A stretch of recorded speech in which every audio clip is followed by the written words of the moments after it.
నిన్న పవన్ కళ్యాణ్ గారు ఆయన స్థాయిని మరిచి కొన్ని విషయాలు మాట్లాడడం జరిగింది. అసలు నిజానికి పవన్ కళ్యాణ్ స్థాయి ఏంటి అన్నది ఇక్కడ మీ అందరికీ ఎక్స్ప్లెయిన్ చేస్తా, కొంచెం జాగ్రత్తగా వినండి. ఆంధ్రప్రదేశ్లో మొత్తం ఉన్నటువంటి ఓట్లు ఎన్ని అంటే 4,13,33,702. ఇంతమంది ఓటర్లు ఆంధ్రప్రదేశ్లో ఉన్నారు. మీ అందరికీ సింపుల్గా అర్థం కావడానికి ఇక్కడ కొన్ని కామాలు పెడతాయి. ఈ ఓటర్లలో మొన్న జరిగిన 2024లో జరిగినటువంటి ఎలక్షన్లలో ఎంతమంది ఓట్లు వేసారు అంటే 3,38,38,349 మంది ఇక్కడ టోటల్గా మొన్న జరిగిన 2024లో జరిగినటువంటి ఎలక్షన్లలో ఓటు వేయడం జరిగింది. అంటే ఎంత పర్సంటేజ్ అంటే 81.86. ఇంత పర్సంటేజ్ ఓటింగ్ అనేది మొన్న జరిగినటువంటి ఎలక్షన్లో వచ్చింది. అయితే ఏ పార్టీకి ఎన్ని ఓట్లు వచ్చినాయి, ఇది చాలా ఇంపార్టెంట్, కొంచెం జాగ్రత్తగా వినండి. టీడీపీకి ఎన్ని ఓట్లు వచ్చినాయి అంటే 1,53,84,576. ఇది టీడీపీకి వచ్చినటువంటి ఓట్లు. వైసీపీకి ఎన్ని ఓట్లు వచ్చినాయి అంటే ఇక్కడ మనం చూసుకుంటే 1,32,84,134. ఇది వైసీపీకి వచ్చినటువంటి ఓట్లు. ఇక జనసేనకి ఎన్ని వచ్చినాయంటే 23,17,747. ఇది జనసేనకు వచ్చినటువంటి ఓట్లు. బీజేపీకి ఎన్ని ఓట్లు వచ్చినాయి అంటే 9,53,977. ఇది బీజేపీకి వచ్చినటువంటి ఓట్లు. ఈ మొత్తాన్ని పర్సంటేజ్లు కనుక మనం చూస్తే టీడీపీకి వచ్చినటువంటి పర్సంటేజ్ 45.60. ఇది టీడీపీకి వచ్చినటువంటి పర్సంటేజ్. మరి వైసీపీకి ఎంత వచ్చింది అంటే 39.37. ఇది వైసీపీకి వచ్చిన పర్సంటేజ్. ఇక జనసేనకి ఎంత అంటే 6.87. ఇది జనసేనకు వచ్చినటువంటి పర్సంటేజ్. బీజేపీకి ఎంత వచ్చిందంటే 2.83. ఇది టోటల్గా వచ్చినటువంటి ఓట్లు, వచ్చినటువంటి పర్సంటేజ్. ఇప్పుడు వింత విషయం ఒకటి మీ అందరికి చెప్తా. ఏంటంటే ఈ ఓట్లు, ఈ పర్సంటేజ్కి ఎన్ని సీట్లు ఏ పార్టీకి వచ్చినాయంటే 45.60% వచ్చినటువంటి టీడీపీకి 135 సీట్లు వచ్చినాయి. ఎన్ని? 135 సీట్లు. దాని తర్వాత 39.37% పర్సంటేజ్ ఓట్లు వచ్చినటువంటి వైసీపీకి కేవలం 11 వచ్చింది. ఇది నిజంగా వింత. ఇది ఎట్లా జరిగిందో పవన్ కళ్యాణ్ గారు, చంద్రబాబు నాయుడు గారు చెప్పాలి.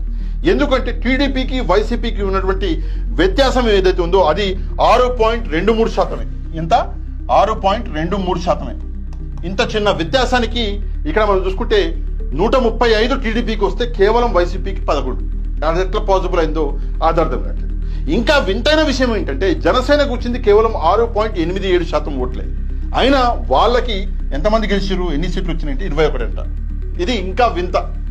అంటే 39.37% వచ్చినటువంటి ఓట్లు వచ్చినటువంటి వైసీపీకి 11 మందే గెలిస్తే 6.87% ఓట్లు వచ్చినటువంటి జనసేనకి మాత్రం 21 మంది గెలిచారట. ఇది వింత. ఇంకొక వింతలో వింత ఏంటంటే బీజేపీకి వచ్చింది కేవలం 2.83%. అయినా కూడా వీళ్ళకి 8 మంది ఎమ్మెల్యేలు గెలిచారు. ఇది ఎట్లా జరిగింది? ఇది ఈ సైన్స్, ఈ మ్యాథ్స్ ఏదైతే ఉందో ఇది పవన్ కళ్యాణ్ గారు మా అందరికి ఎక్స్ప్లెయిన్ చేయాలి. ఒకసారి కావాలంటే ఈ స్లైడ్ ట్విట్టర్లో పెడతా. ఈ స్లైడ్ ఒకసారి చూసుకొని ఇది ఎట్లా జరిగింది, దీని వెనకాల ఏ మహిమ ఉంది, ఎన్ని ఈవీఎంలు ఉన్నాయి, ఆ విషయాన్ని తప్పకుండా ఇక్కడ జనసేన పార్టీ చీఫ్ అనేటువంటి పవన్ కళ్యాణ్ గారు మా అందరికి చెప్పాలి. చంద్రబాబు నాయుడు గారు కూడా మా అందరికి చెప్పాలి. మీ స్థాయి ఏంటి అంటే కేవలం 6.87 స్థాయి. ఆ విషయాన్ని మీరు గుర్తుపెట్టుకోండి. మేము గెలిచినాము మాకంటే తక్కువ వచ్చినాయి అని చెప్పేసి ఈరోజు మీరు ఏదైతే ఎక్కిస్తున్నారో ఒక్కసారి టోటల్ పర్సంటేజ్ చూసుకోండి. మీరు ఎక్కడున్నారు, వైసీపీ ఎక్కడుంది ఒకసారి ఆలోచించండి. మీ స్థాయి ఎంతో ఒకసారి ఇక్కడ చూసుకోండి. దాని తర్వాత మీరు మాట్లాడండి. మీ స్థాయి కేవలం 6.87% మాత్రమే. ఈ విషయాన్ని గుర్తుపెట్టుకొని మీరు మాట్లాడితే బాగుంటుంది. ఏదో మీడియా ఉందని చెప్పేసి ఎట్లా పడితే అట్లా మాట్లాడేసి ఏదో జర్మనీకి వెళ్ళాలి అంటే వెళ్ళండి. కాకపోతే అక్కడ ఈవీఎం ట్యాంపరింగ్లు ఇట్లా మోసాలు చేయడాలు ఉండవు. ఆ విషయం ఒకసారి మీరు గమనించాలి. ఇక్కడ ఇంకొక చిన్న విషయం కూడా చెప్పి ముగిస్తాను నేను. ఏంటంటే టీడీపీ దాని తర్వాత వైసీపీ ఇక్కడ ఉన్నటువంటి మెయిన్గా ఓట్లు వచ్చినటువంటి ఎక్కువ ఓట్లు వచ్చినటువంటి పార్టీలు. ఈ రెండు పార్టీల యొక్క వ్యత్యాసం ఎంత అంటే ఇక్కడ 440 ఓట్లు మాత్రమే. ఈ వ్యత్యాసం కేవలం 21,440 ఓట్లు మాత్రమే. అయినప్పటికీ కూడా జనసేనకు వచ్చిన ఓట్లు ఎన్ని అంటే ఇక్కడ మీరు చూసుకుంటే జనసేనకు వచ్చినటువంటి ఓట్లు ఇక్కడ ఉన్నాయి చూడండి. వీళ్ళిద్దరి వ్యత్యాసం అంతా లేదు మీ ఓటు.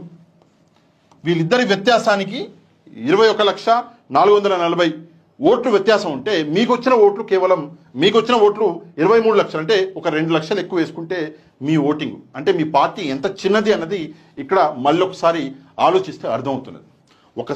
మళ్ళొకసారి రిక్వెస్ట్ చేస్తున్న పవన్ కళ్యాణ్ గారికి, నిన్న వైసీపీకి పవన్ కళ్యాణ్ గారు రిక్వెస్ట్ చేశారు కాబట్టి నేను ఈరోజు రిక్వెస్ట్ చేస్తున్నా, దయచేసి ఈ స్లైడ్లన్నీ ఒకసారి చూసుకొని మీ స్థాయి ఏంటో ఒకసారి మీరు గమనించి మీరు మాట్లాడితే బాగుంటుంది.